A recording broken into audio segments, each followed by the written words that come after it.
The Indian president undertook a sortie as co-pilot in India's indigenously developed Prachand light combat helicopter near the India-Pakistan border. The Indian Navy has inducted Indigenous anti-submarine warfare vessel INS Anjadip today. The Indian Navy has inducted 2 civil-operated AW-139 helicopters under its Wet-Lease model to address vertical lift shortages caused by delays in indigenous programs. The Indian Register of Shipping crossed a significant milestone with the launch of its first defence export project, a floating dry dock being constructed for the Sri Lankan Navy at Goa Shipyard Limited. In retaliation to Pakistan Army's airstrike that resulted in 19 Afghan civilian casualties, Afghan forces launched a major border offensive and captured 19 Pakistani military outposts and conducted drone strikes on Pakistani military installations including Pakistani Military Academy. Tata Motors and Mahindra Defence Systems have secured a $1.5 billion defence contract from Indonesia for the supply of 105,000 military vehicles, including trucks and pickup vehicles for logistics and troop transport roles.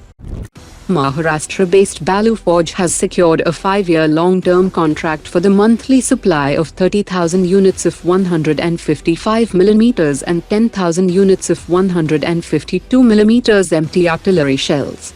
The contract is with a NATO-affiliated entity, though the exact end user remains undisclosed due to confidentiality. Noida-based Addverb has inaugurated the first automated storage and retrieval system in a forward area, developed in collaboration with the Indian Army, the Military Engineer Services and IndianOil, boosting automated logistics and rapid supply handling in strategic regions. The Indian Navy is evaluating integration of Israel's Air-LORA ballistic missile on P8I aircraft, potentially transforming them into long-range maritime strike platforms. The Indian Air Force has begun integrating the 32 km range Spike NLOS anti-tank guided missile pods on Mi-17V5 helicopters, transforming the medium-lift platform into a long-range tank killer. Kalyani Group is independently developing 2 indigenous tracked and wheeled future infantry combat vehicle variants, aimed at replacing the Indian Army's aging BMP-2 fighting vehicles. The tracked version focuses on superior mobility and protection in difficult terrain, while the wheeled variant prioritizes speed, range, and rapid deployment.